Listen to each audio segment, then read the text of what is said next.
पुन्हा एकदा माझ्या YouTube चॅनलमध्ये आपल्या सर्वांचं हार्दिक स्वागत आहे। तर बघा, जिल्हा परिषदेच्या गट क आणि गट ड संवर्गाच्या कर्मचाऱ्याच्या जिल्हांतर्गत बदल्याच्या धोरणामध्ये सुधारणा करण्यासंदर्भामध्ये ग्राम विकास विभाग यांनी दिनांक 28 मार्च 2025 रोजी एक शासन निर्णय निर्गमित केलेला आहे। हा शासन निर्णय नेमका काय आहे, तर संवर्ग जो एक आहे या संवर्गामध्ये काय बदल करण्यात आलेला आहे याविषयीची ही माहिती आज आपण या ठिकाणी पाहणार आहोत। तर त्या अगोदर विनंती एकच आहे की या चॅनलवरती जर आपण नवीन असाल तर चॅनलला सबस्क्राइब करून घ्या, व्हिडिओ आवडल्यास त्याला लाईक व शेअर करा। तर बघा, नेमकं शासन निर्णय काय आहे, तर जिल्हा परिषदेच्या गट क व गट ड संवर्गातील कर्मचाऱ्यांच्या बदल्याबाबतचे धोरण ग्रामविकास विभागाच्या संदर्भातील शासन निर्णय क्रमांक 15 मे 2014 नुसार निश्चित केलेला आहे। आणि या शासन निर्णयातील प्रकरण 1 मधील कलम 3 येथे विधवा, परित्यक्ता, घटस्फोटित महिला कर्मचारी यानंतर व कर्करोगाने म्हणजेच कॅन्सर असेल किंवा आजारी,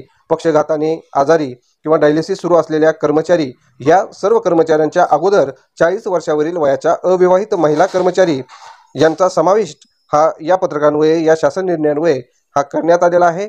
आणि यामुळे 40 वर्षावरील वयाच्या ज्या काही अविवाहित महिला कर्मचारी आहेत या कर्मचाऱ्यांना संवर्ग भाग 1 यामध्ये प्रथम प्राधान्य हे या ठिकाणी मिळणार आहे।